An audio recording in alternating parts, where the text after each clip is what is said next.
Prøv at forklare, hvad dine symptomer var, inden at du startede forløbet hos Body Restart. Ja, jamen inden jeg startede hos dig, har jeg egentlig kæmpet med min ryg i over 20 år.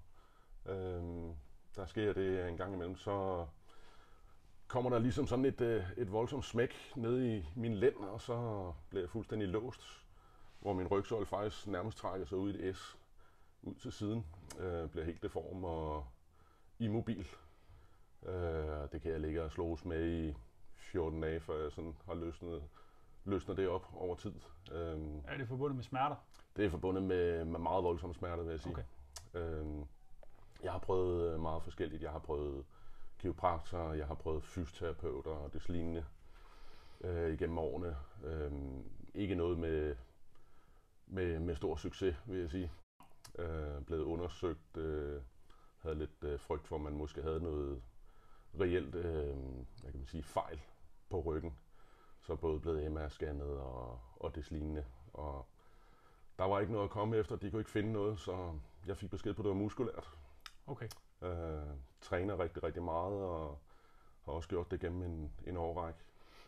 For at se, om det kunne hjælpe noget, men det har heller ikke rigtig hjulpet. Så det er sådan lidt min historik, vil jeg sige. Og det er så blevet værre og værre gennem årene. Okay. Særligt er det rigtig, rigtig slemt om vinteren, vil jeg sige. Ja.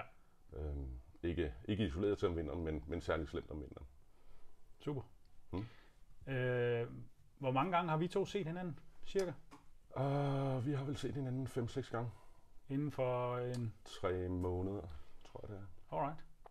Prøv at forklare, hvordan du har det nu. Jamen, det er nat og dag forskel, vil jeg sige. Da jeg kom hos dig første gang, må jeg indrømme, var jeg lidt betænksom. Lidt skeptisk, kvæg jeg havde prøvet en hel masse. Men jeg blev anbefalet at kontakte dig og komme hos dig. Og allerede første gang, jeg var hos dig, vil jeg sige, oplevede jeg en kæmpe forskel, jeg ikke oplevede før. Dagen efter, så stod jeg egentlig og funderede lidt og tænkte, det var nærmest som om, der var fjernet 30 kilo fra min rygsøjle af. Det var ret specielt. Alright. Så du tog direkte i træningscenteret dagen efter? Det gjorde jeg, faktisk, ja. Så jeg har haft det rigtig, rigtig godt. Hvis nu du skal prøve, og det ved jeg, det kan være svært, men hvis nu du skal prøve at beskrive med dine egne ord, hvad det er, jeg gør, når det er, at du er her, hvordan vil du så beskrive det?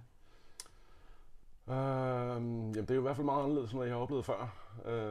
Det er langt fra at være en fysioterapeut og en kiropraktor, i hvert fald gør. Vi plejer gerne at starte med noget mobilitetsøvelser, i særdeleshed i forhold til mine ben, fordi jeg åbenbart har noget stivhed omkring mine ben. Så der bruger du blandt andet den her. Maskinen der, ja. Ja, hvor den bliver spændt fast til et ben ad gangen, vægtbelastet, hvor jeg arbejder med strakte ben for at arbejde med fleksibilitet inde i mine ben. Ja. Det du i hvert fald gør, som jeg også kan mærke, det er, at når muskulaturen den er spændt, så får du løsnet det op via massage, via trykken, via forskellige ting. Også ting og sager, som jeg ikke helt forstår, hvad er. Ja. Men i hvert fald må jeg konstatere, at det virker. Okay. Sådan overordnet set, hvad har det her forløb så betydet for dig? Sådan både i din dagligdag, men sådan også generelt i forhold til din livskvalitet? Jamen det har betydet meget. Det har betydet, at jeg lever mere frit.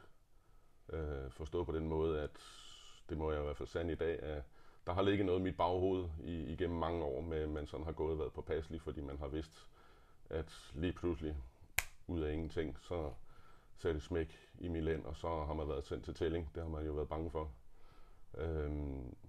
Jeg kunne mærke allerede dagen efter, jeg var hos dig første gang, at det var som om, at der var en eller anden blokade. I hvert fald i mit hoved. Jeg gik ikke og tænkte på det på samme måde. Måske også fordi jeg havde det på en helt anden måde. Frit og godt i kroppen. Så det har betydet, at... Er der noget, du er begrænset i dag? Nej, ikke rigtigt. Okay. Ikke sådan lige umiddelbart. Ikke noget, jeg i hvert fald har været bevidst om. Nej. Jeg har før været bange for eksempel at tage ud og fiske alene og være alene på vandet. I frygt for, at det lige pludselig siger rabalder. Den synes jeg egentlig ikke rigtig, jeg har mere. Også fordi, jeg kan ikke huske, hvornår jeg sidst har haft 3 måneder, hvor jeg ikke har haft ondt i min ryg. Det har jeg så prøvet nu. Det er mange år siden, det er sket. Super. Så... Perfekt. Mm.